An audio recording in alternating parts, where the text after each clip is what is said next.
Lymph Tonic has been showing up a lot lately. I wanted to understand whether that's because it works or just because the marketing is good, so I broke it down properly. This is Critic Lab. I don't recommend things I haven't actually examined. The problem with fluid retention and leg swelling isn't just heavy, stiff legs or puffy ankles. It's that there's so much conflicting information about how to address it that most people end up paralyzed or just cycling through options like tight compression socks or standard water pills that half work. Lymph Tonic is positioned as a more targeted solution. Here's whether that's actually true.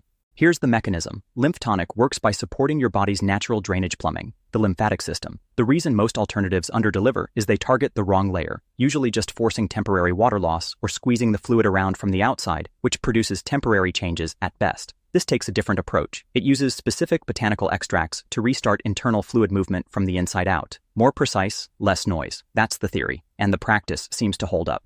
3 things came up when I broke this down. First, the alcohol-free liquid delivery. This is the one most people overlook, but it's actually what makes fast cellular absorption possible at all. Your body doesn't waste time breaking down a hard, chalky pill. Second, the Boswellia and Curcumin synergy. This combination is highly functional, consistent with what current research suggests about reducing tissue tightness and vascular friction. Third, horse chestnut and nattokinase. Minor on its own, but it compounds with the other two by strengthening blood vessels to keep circulation moving fluid upward. If the mechanism works the way the evidence suggests, here's the realistic progression. Within the first 1 to 2 weeks, you notice an early, observable change in how tight your skin feels by evening. That tends to compound into a medium-term shift over several weeks where you can actually fit into normal shoes again without friction. And with consistency, your legs stop feeling like concrete blocks entirely. The deeper transformation most people want, but rarely say out loud. This isn't a straight line, but the direction is consistent. The protocol is straightforward. Just take 2 droppers daily. It fits into a morning routine without friction. The timeline that comes up most is 4 to 8 weeks for meaningful results. Not a caveat, just how cumulative mechanisms work. Earlier is anecdotal. Later is where the data gets consistent. The compounding happens later. One data point worth, including, they offer a 60-day money-back guarantee. I treat that as a proxy for product confidence. Companies don't offer meaningful refund windows on things they know don't work. It also means your downside is capped. For an analytical decision, that matters. If the mechanism makes sense to you and the problem I described matches where you are, the link to the official page is in the description. Direct link, no resellers. They currently have a steep discount on their 6-bottle bundle, which locks in the low price before they sell out. Read through their breakdown, cross-reference what I've said, and make the call. You've got the picture now. If you've run your own test on Lymph Tonic, put your findings in the comments. Comparing notes is how we get past the marketing.